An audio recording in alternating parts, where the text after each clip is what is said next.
Okay. Hmm.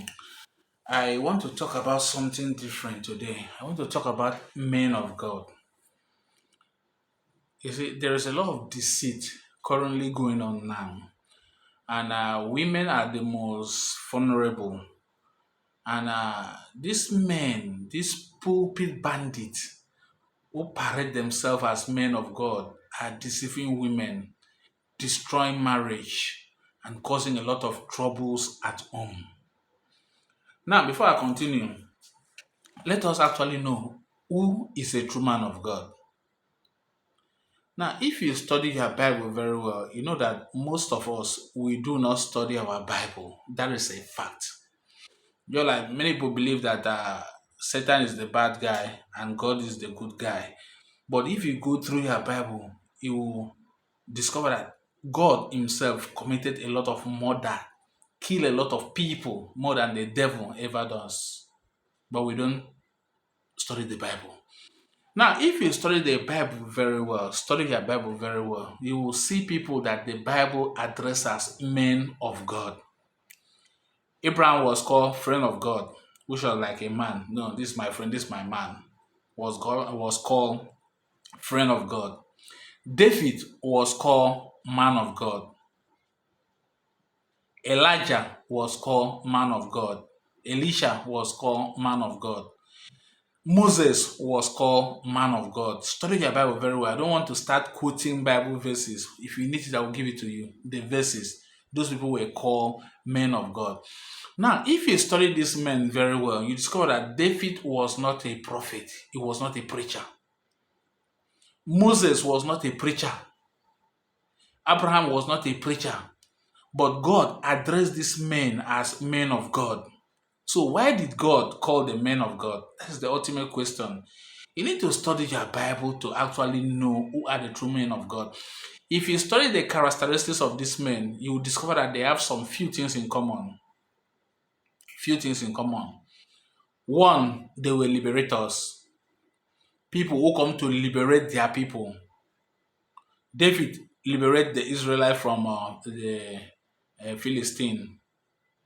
Moses liberated the Israelite from Egypt. Abraham was the father of all nations. He left his land to go and found a new religion and a new country. Elijah liberated his people from the worship of Baal. Baal. So, men of God are actually those people who came to liberate people from oppression, not preachers, not pulpit bandits.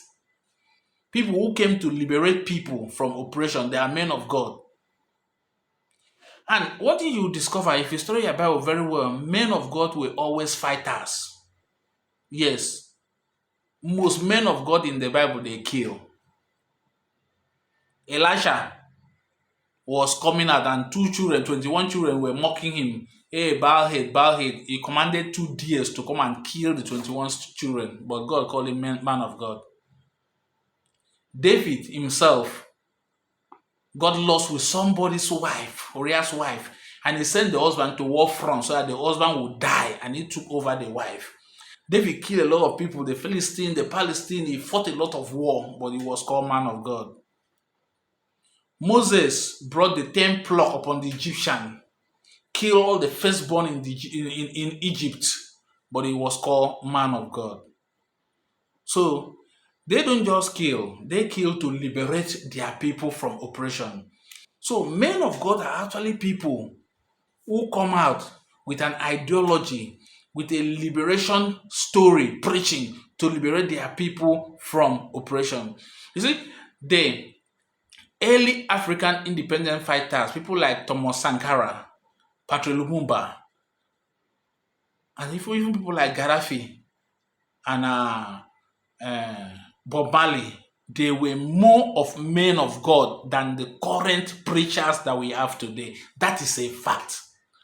They were more of men of God than the current preachers we have today. Those are the true men of God. You see, I don't know why our women, because we watch a video of a pastor or whatsoever deceiving a woman and all those things, and people go to church, let me go and find out something. People go to consult oracle, let me go and find out something. When science are provided a means of doing those things. So I would advise you as a man, if you want to get married, you date a lady that is consistent with prayer houses, go from one church to another, seem to be born again, attend this church today, this one tomorrow, forget that person. That person will bring calamity to your home. That's just a side talk. Because the person does not actually know who is a true man of God.